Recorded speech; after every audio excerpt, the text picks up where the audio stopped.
എൻ്റെ മറ്റൊരു അനുഭവത്തിലേക്ക് എല്ലാവർക്കും ഒരിക്കൽ കൂടി സ്വാഗതം. ഡൽഹിയിലെ എൻ്റെ ജീവിതത്തിൽ റമളാനുമായി ബന്ധപ്പെട്ട ഒരു അനുഭവമാണ് ഞാൻ നിങ്ങളുമായി പങ്കുവെക്കുന്നത്. 5ാം ക്ലാസ് മുതൽ MA വരെ ഞാൻ ഹോസ്റ്റലിലാണ് ജീവിച്ചിരുന്നത്. MA പഠിച്ചത് ന്യൂഡൽഹിയിലെ ജവഹർലാൽ നെഹ്റു യൂണിവേഴ്സിറ്റിയിലായിരുന്നു. ഡൽഹിയിലെ നോമ്പ് വിശേഷങ്ങളാണ് ഇന്നത്തെ നമ്മുടെ വിഷയം. ചാനൽ സബ്സ്ക്രൈബ് ചെയ്യുക, ലൈക്ക് ആൻഡ് ഷെയർ.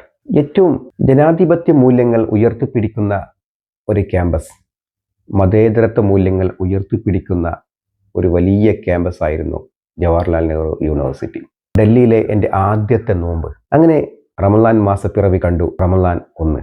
അന്ന് രാത്രി കിടക്കുമ്പോൾ വളരെ ആകാംക്ഷയുണ്ടായിരുന്നു, പ്രതീക്ഷയുണ്ടായിരുന്നു. എന്തായിരിക്കും ഡൽഹിയിലെ പുലർച്ചെ ഭക്ഷണം, എങ്ങനെയായിരിക്കും നോമ്പ് തുറ, ഇങ്ങനെ ഒരുപാട് ചോദ്യങ്ങൾ ഇങ്ങനെ ഉള്ളിൽ ഉയർന്നു നിൽക്കുന്ന ഒരു ദിവസം. ഒന്നാമത്തെ നോമ്പ് പുലർച്ചയ്ക്കുള്ള ഫുഡായി.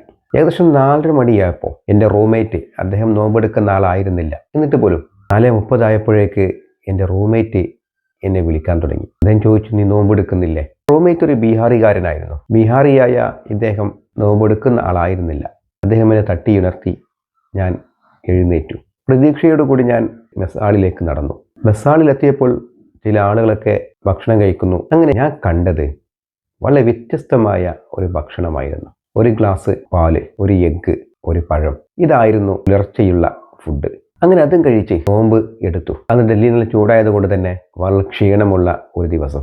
പുലർച്ചെ ധാരാളം വെള്ളം കുടിക്കണമെന്ന് എല്ലാവരും ഉപദേശിച്ചു. അതുപോലെ നന്നായി വെള്ളം കുടിച്ചു. പിന്നെ അടുത്ത പ്രതീക്ഷ, അടുത്ത ചിന്ത, വൈകുന്നേരം എന്തായിരിക്കും, നോമ്പ് തുറക്കുമ്പോഴുള്ള ഭക്ഷണം എന്തായിരിക്കും. നോമ്പ് തുറക്കാനുള്ള സമയമായി. അവിടെ ബാങ്ക് കേൾക്കാറില്ല, കാരണം തൊട്ടടുത്തൊന്നും പള്ളിയില്ലാത്തത് കൊണ്ട് ബാങ്ക് കേൾക്കാറില്ല. പിന്നെ വാച്ചിൽ സമയം നോക്കിയിട്ടാണ് നോമ്പ് തുറക്കാൻ പോയിരുന്നത്. നോമ്പ് തുറക്കാൻ സമയമായി. എല്ലാവരും മെസ് ഹാളിൽ എത്തിയിട്ടുണ്ട്. ഒരുപാട് വിദ്യാർത്ഥികളുണ്ട്. ഞാനും പോയിരുന്നപ്പോൾ നോമ്പ് തുറക്കാൻ സമയമായപ്പോൾ കാരക്കയും വെള്ളവും എത്തി.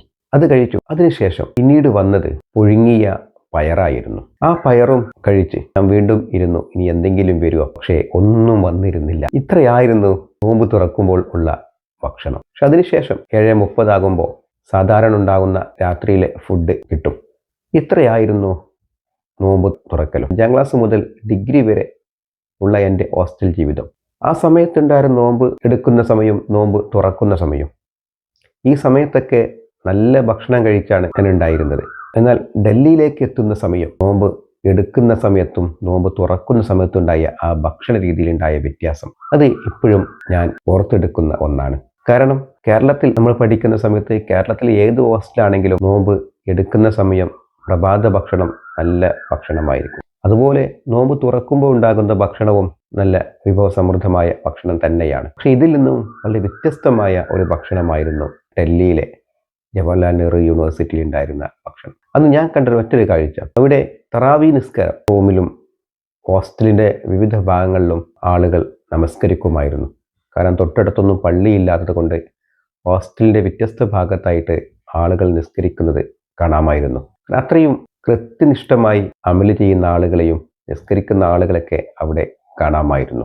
ഇങ്ങനെയുള്ള വളരെ വ്യത്യസ്തമായ ഒരു നോമ്പ് അനുഭവമായിരുന്നു ഡൽഹിയിൽ ഉണ്ടായിരുന്നത്. റമളാനിലെ 30 നോമ്പും ഈ രീതിയിലാണ് ഡൽഹിയിൽ മുന്നോട്ട് പോയിരുന്നത്. ഇതുപോലെ മറ്റൊരവസ്ഥയാണ് ഞാൻ BEd ചെയ്യുമ്പോൾ ഉണ്ടായിരുന്നത്. മലപ്പുറത്തെ കൂറ്റിലങ്ങാടിയിൽ കാലിക്കറ്റ് യൂണിവേഴ്സിറ്റി BEd സെൻറ്ററിൽ ഞാൻ BEd ചെയ്യുമ്പോൾ അന്നുണ്ടായ ഒരു നോമ്പ് അനുഭവം വളരെ വ്യത്യസ്തമായിരുന്നു. കാരണം വൈകുന്നേരം ക്ലാസ് കഴിഞ്ഞാൽ ഞാൻ വീട്ടിലേക്ക് വരും. BEdന് ഞാൻ ഹോസ്റ്റലിലായിരുന്നില്ല. എന്നും വീട്ടിൽ നിന്നും കോളേജിൽ നിന്ന് വീട്ടിലേക്ക് വരുന്നൊരവസ്ഥയായിരുന്നു.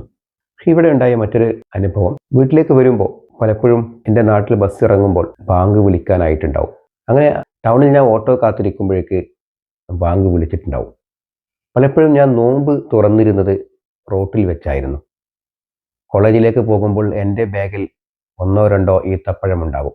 അങ്ങനെ റോട്ടിൽ നിന്നുകൊണ്ട് ഈത്തപ്പഴം കഴിക്കും. ഓട്ടോ കിട്ടി വരുമ്പോഴേക്ക് 7 മണിയൊക്കെ ആയിട്ടുണ്ടാകും വൈകുന്നേരം. വീട്ടിലെത്തിയിട്ടാണ് പിന്നെ ഭക്ഷണം കഴിച്ചിരുന്നത്. BEd ചെയ്യുമ്പോൾ ആ സമയത്തെ നോമ്പ് കാലം ഇങ്ങനെയാണ് മുന്നോട്ട് പോയിരുന്നത്. നോമ്പ് റിസ്ക് ഉള്ള ഒരു കാലഘട്ടം കൂടിയായിരുന്നു. ഇങ്ങനെ വളരെ വ്യത്യസ്തമായ നോമ്പ് അനുഭവമാണ് പഠനകാലത്ത് എനിക്കുണ്ടായിരുന്നത്. ഡിഗ്രിക്ക് പഠിക്കുമ്പോൾ ഫറൂഖ് കോളേജ് ഇതുപോലെ നോമ്പ് എടുക്കുന്ന പ്രഭാത ഭക്ഷണം വളരെ വിഭവസമൃദ്ധമായ ഭക്ഷണം തന്നെയായിരുന്നു.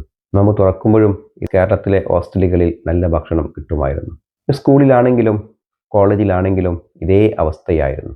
പക്ഷേ ഇതിൽ നിന്നും വളരെ വ്യത്യസ്തമായ ഒരു അനുഭവമാണ് ന്യൂഡൽഹിയിൽ എനിക്കുണ്ടായിരുന്നത്. നോമ്പിൻ്റെ മഹത്വം നമ്മെ ബോധ്യപ്പെടുത്തുന്ന ഒന്നായിരുന്നു പഠനകാലത്തെ നോമ്പ്. പക്ഷേ ഇന്ന് നമ്മുടെ വീടുകളിലെത്തുമ്പോൾ ഒരുപാട് ഭക്ഷണം കഴിച്ച് ഭക്ഷണം അമിതമാകുന്നൊരവസ്ഥ പലപ്പോഴും നമ്മുടെയൊക്കെ വീടുകളിലുണ്ട്. നോമ്പ് തുറക്കുമ്പോൾ ഇഷ്ടംപോലെ ഭക്ഷണം ഉണ്ടാക്കുന്നു. അത് പൊരികളായിട്ടും ഫ്രൂട്ട്സുകളായിട്ടും പലതരത്തിലുള്ള ഫുഡ് നോമ്പ് തുറക്കുമ്പോൾ നമ്മുടെയൊക്കെ വീടുകളിൽ കാണാൻ പറ്റും. പലപ്പോഴും അമിതമായി ഭക്ഷണം കഴിച്ച് അന്തിയുറങ്ങുന്ന ആളുകളും ഉണ്ട്. നമ്മളൊക്കെ ചിന്തിക്കേണ്ട ഒരു കാര്യം, വളരെ ലളിതമായ ഭക്ഷണം കഴിച്ച് നോമ്പെടുക്കുകയും വളരെ ലളിതമായ ഭക്ഷണം കഴിച്ച് നോമ്പ് തുറക്കുകയും ചെയ്യുന്ന എൻ്റെ PG കാലഘട്ടം, അത് ഇപ്പോഴും ഞാൻ ഓർക്കുമ്പോൾ നോമ്പിനുള്ള പ്രഭാത ഭക്ഷണം, ഈ പ്രഭാത ഭക്ഷണം കിട്ടുമ്പോൾ ഞാൻ ആദ്യം ഓർക്കുന്നത് ന്യൂഡൽഹിയിലെ എൻ്റെ നോമ്പ് കാലത്തെ പുലർച്ചെയുള്ള ഭക്ഷണമായിരുന്നു. നോമ്പ് തുറക്കുമ്പോഴും ഞാൻ ഓർക്കുന്നത് ഡൽഹിയിലെ എൻ്റെ നോമ്പ് തുറ ആയിരുന്നു. കാരണം ഈ പുഴുങ്ങിയ കടലയും വെള്ളവും കാരക്കയും പഠിത്തമെല്ലാം കഴിഞ്ഞ് വീട്ടിൽ നോമ്പ് തുറ എന്ന് പറയുന്നത് വ്യത്യസ്തമായ ഫ്രൂട്ട്സുകളും പൊരിക്കടികളും പത്തിരിയും ഇറച്ചിയും ഇതെല്ലാം കാണുമ്പോൾ അന്നത്തെ ആ ലളിതമായ നോമ്പ് തുറയെക്കുറിച്ച് ഞാൻ എപ്പോഴും ഓർക്കും. പക്ഷേ ആ നോമ്പ് തുറയാണെങ്കിലും അത് അത്രയും മനോഹരമായ ഒരു നോമ്പ് തുറയായിരുന്നു. ഓക്കെ, നോമ്പിൻ്റെ മറ്റൊരു അനുഭവവുമായി വീണ്ടും കാണുന്നതുവരെ താങ്ക് യു സോ മച്ച്.